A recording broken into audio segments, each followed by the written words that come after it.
So, hi everyone, welcome back to my channel Engineers Inside. I am Joseph Deva from IIT Roorkee and जैसा कि मैंने बोला था पिछले वीडियोस में कि मैं आपको प्रीवियस क्वेश्चन जो हैं जो भी जेई के जितने भी हैं सारे करवाने वाला हूँ, प्लस आपको उनकी क्लबिंग दिखाऊंगा कि कैसे क्वेश्चंस रिपीट होते हैं एंड इनफैक्ट उनका कॉन्सेप्ट भी रिपीट नहीं होता बल्कि कभी कभार तो क्वेश्चन भी रिपीट होते हैं। ठीक है, तो अभी हमारा जो आज का जो चैप्टर है वो स्ट्रेट लाइन कोऑर्डिनेट ज्योमेट्री। मैंने अलजेब्रा और कैलकुलस नहीं लिया अभी, क्योंकि ये चैप्टर मैं पहले इसलिए बता रहा हूँ क्योंकि ये चैप्टर जो है इसमें मतलब ठीक है आपको लगेगा कि कोऑर्डिनेट ज्योमेट्री में बहुत सारे फॉर्मूला होते हैं, याद करने पड़ते हैं, लेकिन इसमें जितने फॉर्मूला हैं उससे ज़्यादा इसमें ट्रिक्स हैं।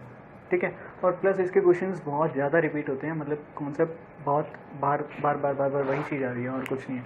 ठीक है, जैसे ऑर्थो सेंटर आप देखोगे तो वही चीज़ सेम चीज़ रिपीट होती है। ठीक है, तो ज़्यादा बातें नहीं करते, स्टार्ट करते हैं। ठीक है, तो स्ट्रेट लाइन बेसिकली क्या होती है, एक दो पॉइंट्स हमेशा एक स्ट्रेट लाइन पे रहते हैं। एक पॉइंट जो होता है उसमें से कितनी भी स्ट्रेट लाइन पास कर सकते हैं। ठीक है, अब दो पॉइंट हैं, ठीक है, तो यानी कि हमें दो कंडीशंस चाहिए होती हैं किसी भी स्ट्रेट लाइन के लिए।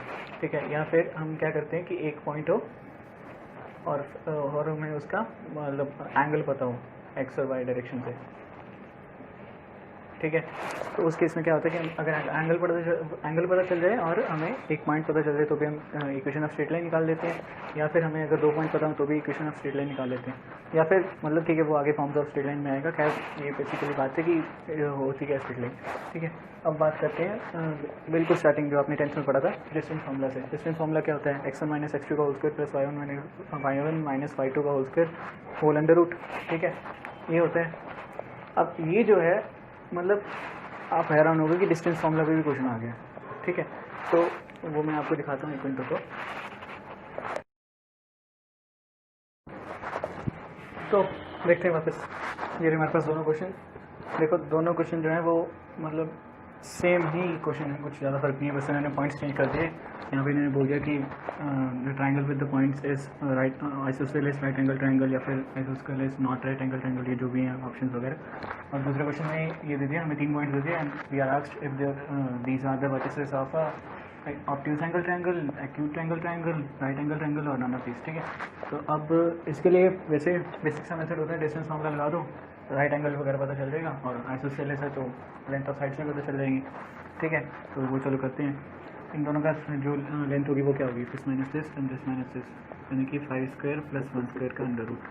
ठीक है, और इन दोनों की लेंथ क्या होगी डिफरेंस का, 4 स्क्वायर एंड 6 स्क्वायर। ठीक है, और इन दोनों का क्या होगा 1 स्क्वायर एंड 5 स्क्वायर। ठीक है, तो ये बराबर आ गई। ठीक है, तो आइसोसेलेस तो है ये। ठीक है, अब हमें ये चेक करना है कि this plus this is equals to this और नॉट। ठीक है, तो ये क्या होता है, हम एक बार यहाँ पे कर लेते हैं, under root 26 plus under root 26। Actually नहीं, अंडर रूट नहीं आएगा, पाइथागोरस थ्योरम लगा रहे हैं, तो A square plus B square is equals to C square होता है, तो 26। और यहाँ पे क्या आएगा 4 स्क्वायर प्लस 16 प्लस 36, या दिस इज सेटिस्फाइड। ठीक है, तो this is isosceles right angle triangle, answer is a. ये ट्रिपल 2002 में आया क्वेश्चन। सिमिलरली ये क्वेश्चन करना है, लेकिन आप सोचोगे कि ऑब्ट्यूज एंगल ट्राइंगल और एक्यूट एंगल ट्राइंगल हम कैसे निकालेंगे। एक्चुअल में वो स्लोप से निकालते हैं, लेकिन ये जो क्वेश्चन है वो मतलब आप देखोगे कि ये तीनों पॉइंट सेम ही लाइन पे लाई कर रहे हैं। ठीक है, तो ट्राई करना इसको जरूर, मैं अभी नहीं करा रहा, मतलब ठीक है सेम टाइप का क्वेश्चन है, तो फिक्स टाइम अगले क्वेश्चन में करेंगे अगले कॉन्सेप्ट पे। ठीक है, तो अब ये हो गया डिस्टेंस फार्मूला। तो आप देख रहे हो कि डिस्टेंस फार्मूला भी बड़ा काम आ रहा है। अब हम आते हैं शॉर्ट ट्रिक्स की तरफ। यहाँ पे डिस्टेंस फार्मूला में कोई भी शॉर्टकट नहीं है। ठीक है, लेकिन जो है आपका जो नेक्स्ट फार्मूला है section formula, very very very important formula. आप भले इमेज निकालते हो, आप भले मतलब क्या बोलते हैं वो कौन सा कॉन्सेप्ट है, पेयर ऑफ लाइंस में भी है, या फिर मतलब आप एक सेंट्रोइड वगैरह क्या बोलते हैं उसको, एक सेंटर निकालते हो, इन सेंटर निकालते हो, इन सबके जो जितने भी प्रूफ्स हैं वगैरह वो सब सेक्शन फार्मूला पे बेस्ड हैं। और इनफैक्ट सेक्शन फार्मूला में बहुत बढ़िया शॉर्टकट भी है हमारे पास। ठीक है, तो पहले तो हम बात करते हैं कि सेक्शन फार्मूला है क्या, कि अगर हमारे पास दो पॉइंट्स हैं x1 y1 और x2 y2। ठीक है, तो इन दोनों को बीच में कोई पॉइंट कट कर रहा है उस इन the ratio m ratio n। ठीक है, तो वो क्या होता है m x2 plus m n x1/m1 plus m2 ब्ला ब्ला ब्ला वगैरह जो भी होता है, ठीक है, यहाँ पे सेम वाले में आ जाता है, लेकिन इतना करने की ज़रूरत नहीं होती, ठीक है। अब कुछ लोग क्या आते हैं, इसका शॉर्टकट लगाते हैं, it is suppose this point is x, y, ठीक है। तो हमारे पास शॉर्टकट क्या होता है, x minus x1/x2 - x that is equals to m/n। ये रेशियो का शॉर्टकट होता है, ठीक है। लगा लो, आंसर आ जाएगा, थोड़ा जल्दी आ जाएगा, मतलब इसके कंपैरिजन में ये जल्दी आंसर आपको दे देगा, लेकिन इससे बहुत ही अच्छा हमारे पास शॉर्टकट है, ठीक है, वो मैं आपको बताता हूँ कैसे होगा। ओके, तो सपोज करो हमारे पास पॉइंट्स हैं 1,2 एंड 4,8, ठीक है, ये हमारे पास 2 पॉइंट्स हैं। हमें ये बोल दिया कि वी हैव टू फाइंड 1:2 में इनको जो पॉइंट डिवाइड करते हैं, ठीक है, वो फाइंड करना है, ठीक है। अब मुझे एक बात बताओ, 1:2 आपको कुछ नहीं करना, बिल्कुल आप पहले x को देखो और फिर y को देखो, आराम से हो जाएगा। x को देखो, x में कितना चेंज आ रहा है, इन बिटवीन इन्होंने इंटरनल रेशियो बोला, ठीक है, बाद में एक्सटर्नल भी देख लेंगे। एक्सटर्नल डिवीजन में 1:2, 1 से 4 में गया तो कितने का चेंज आया, 3 का, और हमारे तो हमें इसको 3 को जो है वो 1 और 2 मतलब इन 2 पार्ट्स में डिवाइड करना है। तो हमारे पास मतलब क्या आ जाएगा, हमारा जो पॉइंट होगा वो क्या होगा, 2। क्यों, क्योंकि इसका गैप यहाँ से कितना है 1 और इसका गैप यहाँ से कितना 2, 1:2 आ रहा है, बिल्कुल। अब हमें यहाँ से देखने कि 2 से 8 तक जो है वो गैप कितना गया, 6 को हमने 1:2 में डिवाइड करना है, ठीक है। तो मैं क्या करता हूँ कि 6 के मैं 3 पार्ट्स करूँगा, एक पार्ट इधर रख लूँगा और 2 पार्ट उधर रख लूँगा। तो मैं 6 पे मतलब एक पार्ट इधर रख लिया तो कितना आएगा 2, तो 2 में +2 कर देंगे तो हमारे पास क्या आ जाएगा 4, बस हो गया, इतना ही, बस इतना सोचने से हो जाता है रेशियो में। तो अभी आपको थोड़ा अजीब लगेगा, लेकिन बिल्कुल आसान है, कुछ ज़्यादा मुश्किल वाली बात नहीं है, ठीक है। तो एक बार आप देख लो पहले, वापस बता रहा हूँ मैं, 1 से 2 में गया और 2 से 4 में गया, ठीक है, 1 गैप और 2 गैप, 1:2, x का रेशियो को देखते हैं। और y को देखो, y जो है वो चेंज कैसे हो रहा है, 2 से 4 गया, 2 का गैप, 4 से 8 गया, 4 का गैप, 2:4 यानी कि 1:2, वही सेम चीज़, समझ पा रहे हो। तो मतलब हमें ऐसे फाइंड करना था, मान लो हमारे पास होता एक्सटर्नल डिवीजन और सेम ही रेशियो लेते हैं, चलो ठीक है। तो अब हमें क्या करना है, कोई एक अलग से पॉइंट लेना है जो कि 1:2 में डिवाइड करें, ठीक है। अब मैं क्या कर रहा हूँ कि यहाँ से गैप कितना है 3 का, 3 इफ 3 रिप्रेजेंट्स 1 देन 2 किसी कौन सी चीज़ होगी वो 2 को रिप्रेजेंट करेगी 6, तो मैं यहाँ 6 ऐड कर दूँगा 10, ठीक है। अब यहाँ से देखो 6 चेंज हो रहा है तो मैं आगे कितना ऐड कर दूंगा, 1:2 करना है तो 12 ऐड कर दूंगा, इसमें 12 ऐड कर देंगे तो कितना हो जाएगा 20। ये आंसर देखो कितनी फास्ट हो गया, कोई फॉर्मूला लगाना, कोई क्वेश्चन लगाना, कोई नेगेटिव रेशियो पॉजिटिव रेशियो में वो लेना ही नहीं है हमें, बिल्कुल सीधा आंसर, ठीक है। तो ये बहुत बढ़िया मेथड है सेक्शन फॉर्मूला, और ये मतलब बेस्ट शॉर्टकट है, ना ये काम का है ना ये काम का है, आपने ये लगाना है। इसके ऊपर कुछ और क्वेश्चंस भी हम मतलब बीच में ट्राई कर लेंगे, और मैं आपको कहूँगा कि आप एक बार ट्राई कर लेना, उसके बाद ये आपको बहुत ही आसान लग जाएगा, ठीक है। तो और ये साथ में उसमें भी काम आता है, इमेज निकालने में, या फिर हमारे जो फुट ऑफ परपेंडिकुलर है उसमें भी बहुत काम आता है निकालने में। तो चलो आगे बढ़ते हैं, हमारे पास है area of triangle and quadrilateral. अब मुझे एक बात बताओ, हमें कुछ एरिया के जो है वो हमें पता होनी चाहिए प्रॉपर्टीज़ वगैरह ट्राइंगल की, ठीक है। तो मैं कुछ आपको एग्जांपल देता हूँ। सपोज कॉन्ग्रुएंसी का मतलब जानते हो ना, 9th 10th में पढ़ा होगा, 8th में भी पढ़ा होगा। कॉन्ग्रुएंसी क्या होती है कि एक ट्राइंगल जो है वो दूसरे ट्राइंगल के ऊपर बिल्कुल सुपर इम्पोज कर जाता है। सपोज मतलब अगर मेरे पास कोई ये ट्राइंगल है ना, तो ये इसके ऊपर सुपर इम्पोज करेगा, यानी कि मतलब इसको घुमा के इसके ऊपर रख दो तो ये पूरा एकदम क्या बोलते हैं, इसके ऊपर सुपर इम्पोज करेगा ना, इधर थोड़ा सा इधर गैप होगा ना थोड़ा सा उधर गैप होगा, बिल्कुल एंगल भी सेम होंगे, साइड्स भी सेम होंगी, ये सब चीज़ें होती हैं।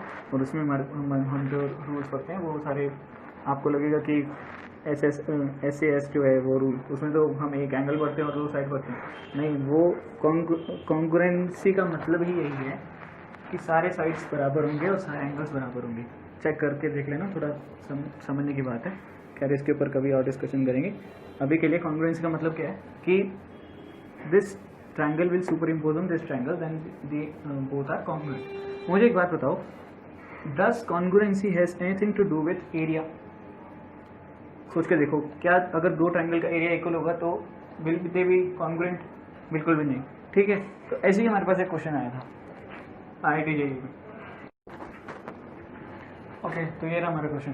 ठीक है, इस क्वेश्चन में हमें ये दे दिया कि this determinant is equal to this determinant then the triangles with the vertices x1 y1 x2 y2 x3 y3 ये ट्रायंगल हो गया, एंड दूसरा जो है a1 b1 a2 b2 a3 b3, ये जो है दिस विल बी कॉन्ग्रुएंट। बिल्कुल भी नहीं। क्यों? क्योंकि ये एरिया का फॉर्मूला है, area of triangle with this vertices, and ये दूसरे ट्रायंगल के एरिया का फॉर्मूला है। एरिया अगर इक्वल होंगे तो कॉन्ग्रुएंट कभी भी नहीं होता। This is certainly false. IIT JEE में क्वेश्चन देखो कितना, बिल्कुल मतलब आप देख सकते हो कितना लेवल है अभी। मतलब बहुत से क्वेश्चन तो ऐसे हैं जिनमें आपको बिल्कुल भी मतलब ये डरावना लगेगा आपको ये देख के, लेकिन एक्चुअल में इसमें कुछ भी कॉन्सेप्ट वगैरह कुछ भी ज़्यादा इन्वॉल्वमेंट नहीं है, बस ये डराने के लिए आपको दिया हुआ था। ठीक है, अच्छा तो अब हम बात करते हैं एरिया ऑफ ट्रायंगल। जो हमारा बेसिक फॉर्मूला होता है वो क्या होता है हमारे पास, यही होता है। ठीक है, कई जो 10th वाले होंगे उन्होंने ये पढ़ा होगा x1 x2 x3, देन वापस x1 लिखो, y1 y2 y3, देन वापस y1 लिखो, तो उसका हाफ करो और साथ में मोड़ लगा दो, ऐसा कुछ होता है। ठीक है, तो ये करने की हमें बिल्कुल भी ज़रूरत नहीं है, इसका भी हमारे पास शॉर्टकट है और बहुत ही अच्छा शॉर्टकट है। तो हमारे पास अगर x1 x2 1 2 3 3 पॉइंट्स है, x1 x2 x1 y1 x2 y2 x3 y3। ठीक है, अगर हमें इसका एरिया निकालना तो that will be half modulus of ये डिटर्मिनेंट जो है वो ये होगा x1 माइनस x2, और यहाँ पे आ जाएगा x2 माइनस x3। सिमिलरली यहाँ पे आ जाएगा y1 माइनस y2 और यहाँ आ जाएगा y2 माइनस y3। ये बस, ये करने कुछ भी नहीं, बिल्कुल 1 सेकंड में आंसर आएगा आपका। आप ऐसे ही उस डिटर्मिनेंट में मुझे रहे तो फिर उसको इवैल्यूएट करते हो, वो करते हो, एक्चुअली उसी डिटर्मिनेंट से। अगर आपने प्रॉपर्टीज ऑफ डिटर्मिनेंट पढ़ा आप 12th क्लास के स्टूडेंट हो तो ये आपको पता होगा कि C1 माइनस C2 करके और वो सब करके ये फॉर्मूला आएगा, तो बिल्कुल आसानी से आ जाएगा, कुछ भी दिक्कत वाली बात नहीं। और ये आप लगाओ तो काफ़ी फायदे में रहते हो। सिमिलरली अगर आपके पास एक क्वाड्रिलेटर है, ठीक है, तो 1 2 3 एंड 4 पॉइंट्स हैं, x1 y1 x2 y2 x3 y3 x4 y4। ठीक है, तो उसका हमारे पास एरिया क्या होगा, वो भी बिल्कुल सिंपल है। आप वो उसके लिए आप क्या करते हो, दो ट्रायंगल्स में डिवाइड कर लेते हो, एक का निकालते हो दूसरे का निकालते हो, और एक का ही आप पहले निकाल नहीं पा रहे फिर दूसरे का निकालते हो, फिर दोनों को ऐड करते हो, तो काफ़ी अजीब होता है। और उसमें भी कभी कभार आप क्या करते हो कि सपोज़ ये क्वाड्रिलेटरल है तो आप ABCD, ठीक है, आप निकाल रहे थे एरिया, तो आपने क्या कर दिया, इसका एरिया निकाल दिया और इसका एरिया निकाल दिया, दोनों को ऐड कर देते हो, तो ये तो आता ही नहीं, ये गलत हो जाता है।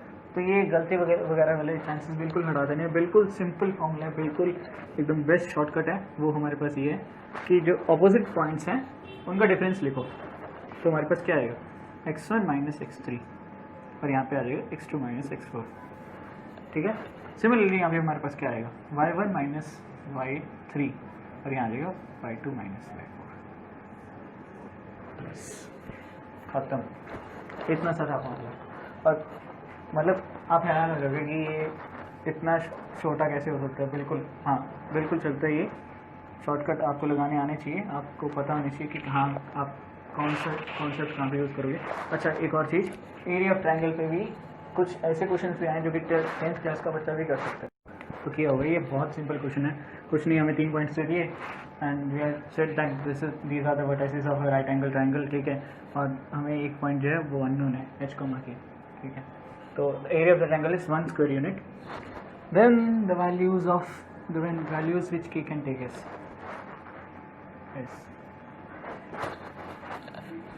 कुछ नहीं, हम फॉर्मूला लगाएंगे, ठीक है, या फिर आप एक काम कर सकते हो, इनको प्लॉट कर लो, उसमें क्या होता है, ज़्यादा आसानी रहती है जब भी राइट एंगल ट्रायंगल का केस हो, क्योंकि हमारे पास half into base into height वाला फॉर्मूला भी रहता है। ठीक है, तो ये भी आप लगा सकते हो, चलो दोनों करते हैं। ठीक है, तो अब आप क्या करोगे,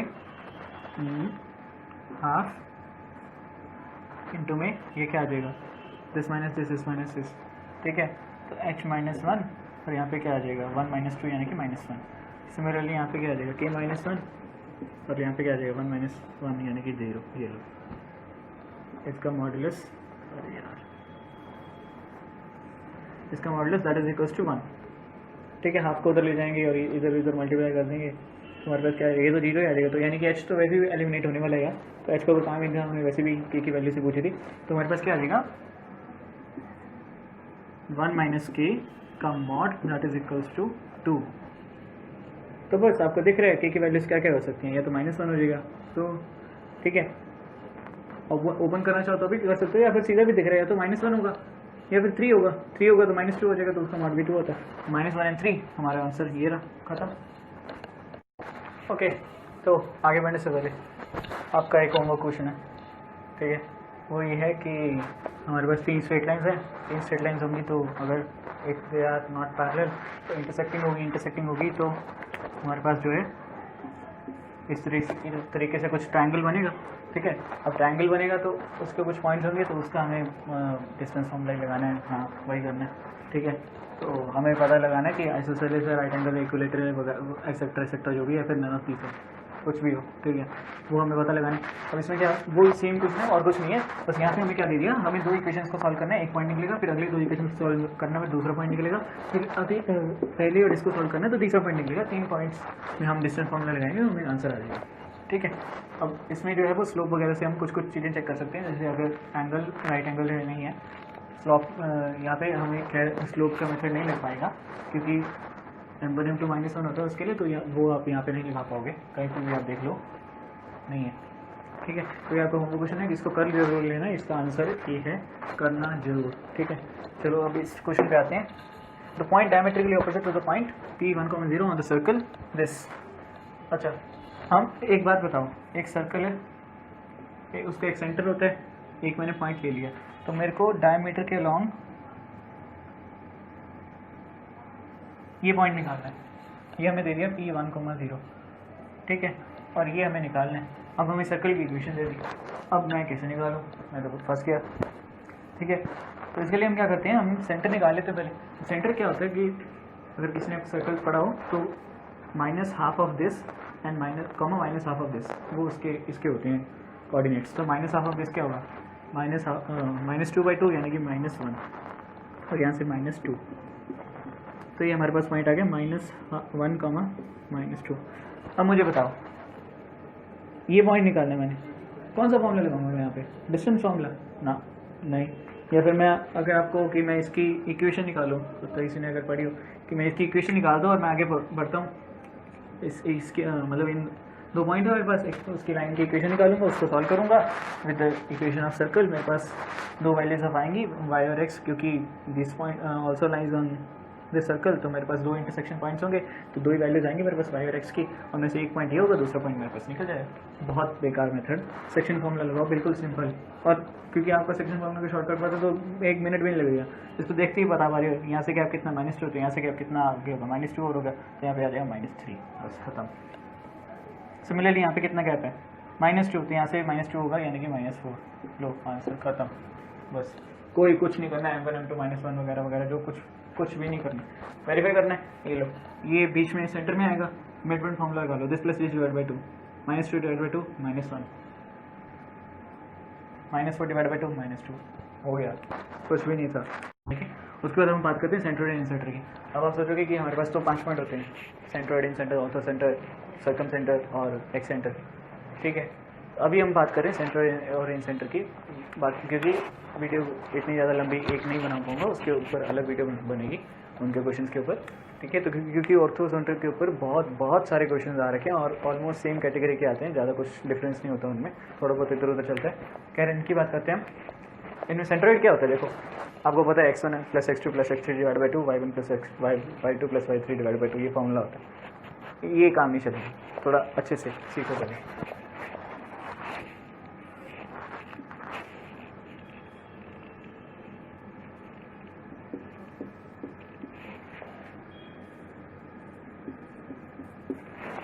हमारे पास एक ट्रायंगल है ABC, ठीक है।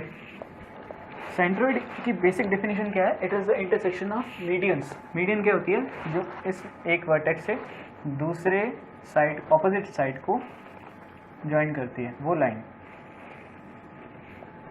तो अगर ये M है, हमारे पास AM जो है वो मीडियन है, ठीक है। अब मीडियन की एक प्रॉपर्टी है कि that divides the triangle in 2 equal areas. क्यों, क्योंकि ये बेस तो सेम ही है, और सॉरी ये बेस था इतना पार्ट भी इक्वल हो गया, इतना पार्ट भी इक्वल हो गया, और हाइट तो सेम ही है, तो हाफ बेस इंटू हाइट लगाओ तो वो इक्वल एरियाज हो जाएंगे। तो median divides the triangle into area into two parts of equal area, ठीक है। अब सिमिलरली अगर मैं इसकी मीडियन बनाऊंगा तो मैं क्या करूंगा, इस पॉइंट्स को ज्वाइन करूंगा और इसका भी मुझे यही करना पड़ेगा, ठीक है। तो सपोज ये है एन एंड ये है ओ, ठीक है। तो ये हमारे पास मीडियंस होगी। अब ये जो इंटरसेक्शन होता है मेरे केस में, मतलब फिगर में ऐसा नहीं आया, थोड़ा सा इधर उधर हो गया, लेकिन ये हमें जो होते हैं ये these lines are always concurrent. Concurrent का मतलब ये तीनों लाइंस एक ही पॉइंट पे इंटरसेक्ट करती हैं और जिसका नाम होता है जी, यानी कि हमारा जो है सेंट्रॉइड, सेंट्रॉइड का सिंबल होता है जी, ठीक है। अब इसके लिए अब सेंट्रॉइड आपको निकालना है तो उसके लिए हम फॉर्मूला पहले इसमें लगाते हैं कि this is the mid point. हम x1 plus x2 plus x3 by 2 comma y2 plus y3 by 2, ठीक है। और उसके बाद हम क्या लगाते हैं, हम ये फॉर्मूला लगाते हैं कि ये जो इसकी एक और प्रॉपर्टी होती है सेंट्रॉइड की, दिस g डिवाइड्स am या फिर the median in the ratio 2:1, यानी कि AG upon GM that is equals to 2:1। इसका मैं अभी प्रूफ नहीं बताऊंगा, ठीक है, लेकिन सिंपल है, अगर कोई ट्राई करना चाहे तो कर लेना, ठीक है। तो ये जो है, अब हम ये रेशियो वाला फॉर्मूला लगाएंगे तो हमारे पास आफ्टर दैट कैलकुलेशन वगैरह जो भी है तो वो हमारे पास यही फॉर्मूला आता है कि G is summation of x divide by 3 comma summation of y divide by 3, जिसका आप बोलते हो x1 plus x2 plus x3 by 3 और y1 plus y2 plus y3 by 3, ठीक है। ये तो बेसिकली था हमारा फॉर्मूला। अब इसके ऊपर एक और प्रॉपर्टी, g जो है, मैं ये हटा देता हूँ,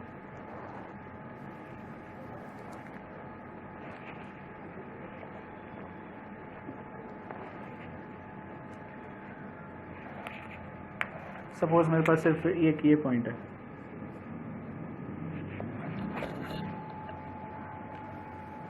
ठीक है। तो वो हमें तीन ट्रायंगल दिख रहे हैं, एक ये, दूसरा ये और तीसरा ये। इन तीनों ट्रायंगल्स का एरिया जो वो इक्वल होता है, ठीक है। ये बहुत ही अच्छा कॉन्सेप्ट है कि इन तीनों ट्रायंगल्स का एरिया इक्वल होता है। क्यों? क्योंकि अब देखो यहाँ पे जब हम ये बात कर रहे थे कि AM divides this and this in equal ratio, in equal area, sorry, तो मुझे बात बताओ, ये जो पॉइंट है, सपोज मैं इस ट्रायंगल को कवर करता हूँ GBC, इसके लिए क्या GM मीडियन होगी? बिल्कुल होगी। तो यानी कि this part and this part, ये जो छोटे वाले रीजन हैं, इनका एरिया भी इक्वल होगा। इनका एरिया अगर इक्वल है और इनका पूरे का एरिया भी इक्वल था, तो अगर मैं इनको सब्ट्रैक्ट कर देता हूँ तो इसका एरिया 1 का और 2 का एरिया इक्वल आ जाएंगे, ठीक है। सिमिलरली अगर मैं दूसरी मीडियंस के अकॉर्डिंग बात करूँ तो this area and this area will also भी इक्वल। तो 1, 2 एंड 3, मतलब 1 इज इक्वल्स टू 2 और 2 इज इक्वल्स टू 3, तो 1 इज इक्वल्स टू 2 इज 3, वो सब जो भी छोटी बातें, मतलब छोटे बच्चों वाली बातें होती हैं, वो सब आप कर सकते हो। तो इन तीनों का एरिया इक्वल होता है, इसकी ये प्रॉपर्टी भी होती है, ठीक है। अच्छा, अब हम आगे बात करते हैं कि ये जो था हमारे पास, ये जो पॉइंट्स आ रहे थे N, और यहाँ पे था O और यहाँ पे था M, मैं इनको ज्वाइन करता हूँ।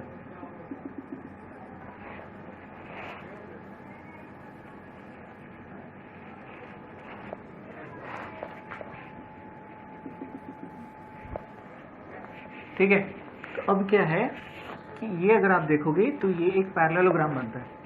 क्यों? क्योंकि ये मिड पॉइंट दोनों को ज्वाइन करेंगे तो this line is parallel to this line, जो आपने बीपीटी पढ़ी होगी 10th क्लास में, उसके अकॉर्डिंग, ठीक है। तो this line is parallel to this line and this line is also parallel to this line, अगर मतलब इसके अकॉर्डिंग देखोगे तो दिस इज अ पैरेललोग्राम, ठीक है। सिमिलरली ये एक पैरेललोग्राम है, ये और ये एक पैरेललोग्राम है, 3 पैरेललोग्राम हमारे पास बनते हैं।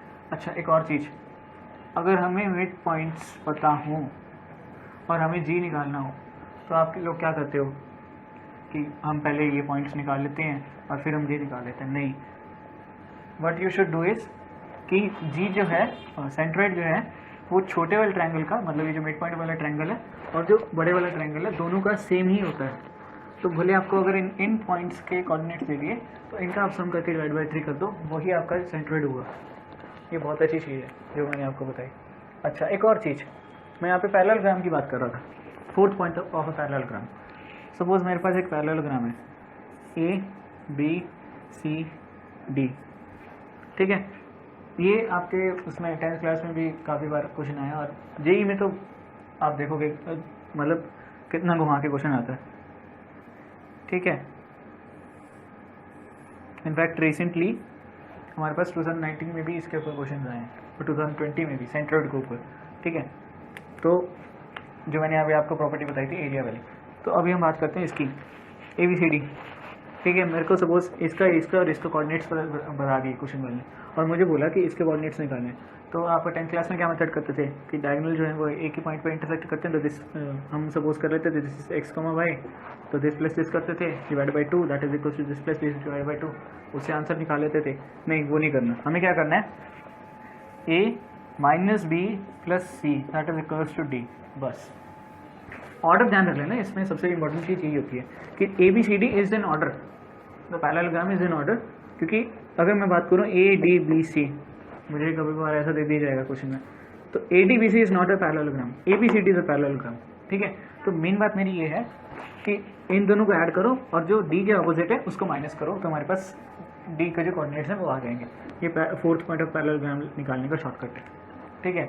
अब एक बात सुनो, ये एक पैरेललोग्राम है, तो अगर मेरे को ये 3 पॉइंट्स दे दिए और मुझे ये पॉइंट निकालना है, निकाल सकता हूँ मैं ये शॉर्टकट लगा के, ठीक है, बहुत आसान है। From 12th April 2019 shift second, जो भी आपके रिसेंट ऑनलाइन पेपर्स हो रहे हैं उसी के बेसिस पे, मतलब उसी से एक क्वेश्चन उठाया मैंने, ठीक है। A triangle has a vertex at 1,2 and the mid points of the two sides straight are -1, यानी कि हमें एक ट्रायंगल दे दिया, उसका वर्टेक्स दे दिया एक, दैट इज 1,2, ठीक है, and mid points of the two sides straight ये रहे, दैट इज -1,1 एंड 2,3, ठीक है। The centre of this triangle is, हमें निकालना है सेंट्रॉइड। अच्छा, अगला क्वेश्चन देखो जरा। तो vertex of a triangle is 1,1, यहाँ 1,2 की जगह 1,1 आ गया। The mid points of the two sides through the vertex are -1,2, यहाँ -1,1 की जगह 2 आ गया और यहाँ पे आ गया 3,2, 2,3, 3,2, ठीक है, कुछ आ गया यहाँ पे, चलते हैं। तो सेंटर ऑफ दिस ट्रायंगल है, ये दोनों क्वेश्चन सेम हैं, तुम्हें लग रहा है या नहीं लग रहा है, लेकिन ये दोनों क्वेश्चन सेम हैं, ठीक है। क्यों? क्योंकि दोनों में हमें सेम ही चीज़ दी है, बस वैल्यूज ही तो अलग दी हैं। और ये क्वेश्चन 12 अप्रैल 2019 में है, जबकि ये क्वेश्चन IEEE 2005 में आए हैं। आप देख रहे हो कैसे मतलब क्वेश्चन को उठा रहे हैं सेम, बस उन्होंने वैल्यूज चेंज किया और कुछ नहीं किया, ठीक है। तो इसको हम करते हैं क्वेश्चन को, इसको निकालने का, इसको करने का बेसिक मेथड ये है कि दिस इज, क्योंकि this is the mid point, तो हम यहाँ से B पॉइंट निकाल लेंगे, ठीक है, और फिर यहाँ से हम C पॉइंट निकाल लेंगे, 3 पॉइंट्स आ जाएंगे, plus adding all divide by 3 हमारे पास सेंटर्ड आ जाएगा, ठीक है। करते हैं एक बार, इसको करके बता देता हूँ मैं। यहाँ पे अब देख लो, यहाँ सेक्शन फॉर्मूला थोड़ा और अच्छे से सीख लो। गैप कितना है -2 का, तो यहाँ से गैप आगे आएगा -2 का ही, -3 आ जाएगा यहाँ पे। और सिमिलरली यहाँ पे गैप कितना है 1, तो यहाँ पे कितना गैप आ जाएगा 1, यानी कि ये हो जाएगा 0। ये आ गया हमारा B पॉइंट, ये मैंने इनको नेमिंग दे दिया ABC, हालांकि इनमें क्वेश्चन में नहीं दिए वो। और C का क्या हो जाएगा, 1 का गैप आया तो यहाँ 1 का ही गैप आएगा, 1 का गैप आया तो यहाँ 1 का ही गैप आएगा। This all adding all and divided it by 3, ठीक है, आसान तरीका है। लेकिन मुझे एक बात बताओ, मैंने अभी तुम्हें थोड़ी देर पहले एक बात बताई कि ये जो छोटा ट्रायंगल है उसका सेंट्रोइड और इसका सेंट्रोइड सेम ही होता है, ठीक है। और ये जो है ये एक पैरेललोग्राम है, और मैंने बोला कि 4th पॉइंट ऑफ पैरेललोग्राम तुम निकाल सकते हो बहुत आसानी से। तो तुम इन दोनों को ऐड करो और जो ऑपोजिट वाला पॉइंट है उसको माइनस करो, तो तुम ये पॉइंट निकाल लोगे। एक पॉइंट निकालना पड़ेगा, यहाँ में 2 पॉइंट निकाल देते हैं हम, यहाँ 1 पॉइंट निकाल रहे हैं, और फिर adding all and divided by 3, same ही तो प्रोसेस है। तो आपका टाइम कितना कंज्यूम हुआ ये देखो। अगर आपको एक प्रॉपर्टी ज़्यादा पता है तो आप कितना ज़्यादा टाइम सेव कर रहे हो, ठीक है। This plus this minus this, यानी कि कितना हो गया 0, और ये कितना हो जाएगा this plus this minus this, यानी कि 2। वेरीफाई करना है, ये देख लो, यहाँ से कर लो। This plus this divide by 3 यानी कि 0, डिवाइड बाई 2 यानी कि 0 आएगा। दिस प्लस, हाँ ठीक है। मेरे को सेंट्रोइड निकालना है, इनको ऐड करो तीनों को, 1/3, यहाँ पे क्या आ जाएगा सॉरी मैंने कुछ गड़बड़ कर दी यहाँ पे, कैलकुलेशन मिस्टेक। हाँ -1 + 0 प्लस दिस यानी कि 1/3, हाँ सही है। और यहाँ क्या आ जाएगा 1 + 2 + 3 डिवाइडेड बाई 3 यानी कि यहाँ पे आ जाएगा मेरे पास 2। तो मेरा आंसर है ए। ठीक है, सिमिलरली आप ये क्वेश्चन भी कर सकते हो, बहुत ही आसान, बिल्कुल सेम चीज़। ठीक है, अब हम करके देखें, ज़्यादा मतलब बिल्कुल आसानी से हो जाएगा, कुछ दिक्कत वाली बात नहीं है। वही था 1 1, यहाँ क्या था दिस एंड दिस, मैंने इन दोनों को ऐड करना था, इसको माइनस करना था। ठीक है, तो चलो हम चौथा पॉइंट निकालते हैं। ये क्या हो जाएगा this plus this minus this यानी कि 2 - 1 1, और ये क्या हो जाएगा 4 - 1 यानी कि 3। इन तीनों को एवरेज 3 - 1 + 1 यानी कि 3 डिवाइड बाई ये आ जाएगा 1 हमें दिख ही रहा है, तो सीधा आंसर ये डी। इतनी सी बात है, इतना सा टाइम लगता है बस, और कुछ नहीं है। अगर आप सेक्शन फॉर्मूला जो है उसको अच्छे से मास्टर कर लो और ये जो इतनी भी प्रॉपर्टीज़ हैं वो अच्छे से सीख लो। तो हमारे पास जो मैंने अभी आपको कॉन्सेप्ट बताया that G divides the triangles into 3 triangles of equal area.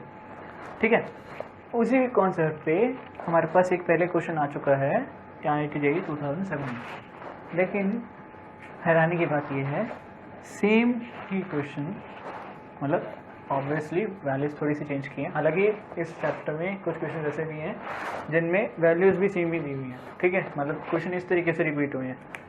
खैर इसमें वैल्यूज़ अलग अलग दी हैं। तो हमारे पास है कि ये क्वेश्चन आया था IIT JEE 2007 में, और ऐसा ही एक क्वेश्चन आ गया हमारे पास 7 जनवरी 2020 शिफ्ट 1, इस साल का पहला क्वेश्चन, इस साल का पहला पेपर उसका ये क्वेश्चन है। ठीक है, तो हम ये करते हैं, उसके बाद ये आपका होमवर्क है। ये कुछ भी नहीं है, उल्टा ये थोड़ा सा इन्होंने लेंथी कर दिया। इन्होंने क्या दिया, पहले 3 पॉइंट्स दे दिए, these are vertices of a triangle, इन्होंने भी यही बोल दिया। ठीक है, इसमें क्या बोल दिया इन्होंने, P is the point inside the triangle ABC such that the areas of the triangles APC, APB and BPC are equal. ठीक है, इन्होंने क्या कर दिया, यहाँ पे P की जगह R कर दिया। The point R inside the triangle OPQ is such that the triangles OPR, PQR and OQR are of equal area. बस आगे क्या इन्होंने क्या पूछा, आगे कोऑर्डिनेट्स ऑफ RR, मतलब R क्या होगा वो पूछ लिया। इन्होंने वो नहीं पूछा, बस इन्होंने हमसे ये पूछ लिया कि length of the line segment PQ, P हमें निकालना था, length of the line segment PQ, इन्होंने हमें एक अलग से पॉइंट दिया Q, डिस्टेंस फॉर्मूला लगाना और कुछ नहीं है। ये क्वेश्चन हम कर रहे हैं, what is P, it is centroid. ठीक है, this plus this divide by 3, 7 + 1.5 यानी कि 8.5 डिवाइड बाई 3। ठीक है, इसको मैं यूँ लिखता हूँ 17/6 कॉमा, यहाँ पे क्या आ जाएगा 8/3। ठीक है, अरे वाह, पॉइंट्स देखो, मतलब इनको कैसे मिले हैं, Q देखो और P देखो, मतलब अगर इनको माइनस करूँगा फिर स्क्वायर वगैरह करूँगा तो और भी आसान रहेगा। ठीक है, तो चलो हम करते हैं। P के निकालना है, डिस्टेंस फॉर्मूला लगाओ, यहाँ पे क्या आ जाएगा मेरे पास 23 I guess, let me check, मेरे पास वहाँ पे क्या था 3/2, 7 + 1.5 8.5 यानी कि हाँ ठीक है, तो मेरे पास आएगा यहाँ पे 24/6, सही तो हो रहा है, और यहाँ पे आ जाएगा 9/3, इनका स्क्वायर प्लस इनका स्क्वायर का अंडर रूट, ये क्या है 4 स्क्वायर, ये क्या 3 स्क्वायर, आंसर आ गया 5। लो खत्म, बस सिमिलरली ये क्वेश्चन है, करा ही देता हूँ यार, कितना ही रह गया, डिवाइड बाई 3 आ गया, कोऑर्डिनेट पहला तो ये और ये आएंगे, उसके बाद क्या आंसर है गया 4/3, ये आंसर है। बस इतना देखने से ही हो गया, कुछ ज़्यादा माथा बड़ी करने की। खैर अभी वीडियो थोड़ी ज़्यादा लंबी हो गई है, तो मैं सेंट्रॉइड के कुछ क्वेश्चन जो रह गए हैं और इन सेंटर के जो क्वेश्चन हैं वो आई विल बी, और आगे जो भी कॉन्सेप्ट हैं I will be talking about them in the next video. ठीक है, तब तक के लिए बाय बाय, पढ़ते रहो और ध्यान रखें क्वेश्चंस के नोट्स अच्छे से बना लेना। ठीक है, अगर नहीं बनाए तो एक बार शॉर्ट में फटाफट स्किप करके वीडियो वापस देख के बना लेना, और क्योंकि बिफोर द एग्जाम्स आपके बहुत काम आएंगे, ये क्वेश्चन ऑलमोस्ट सेम ही रहते हैं, कुछ ज़्यादा चेंज नहीं आते। चलो तब तक के लिए बाय बाय, सी यू।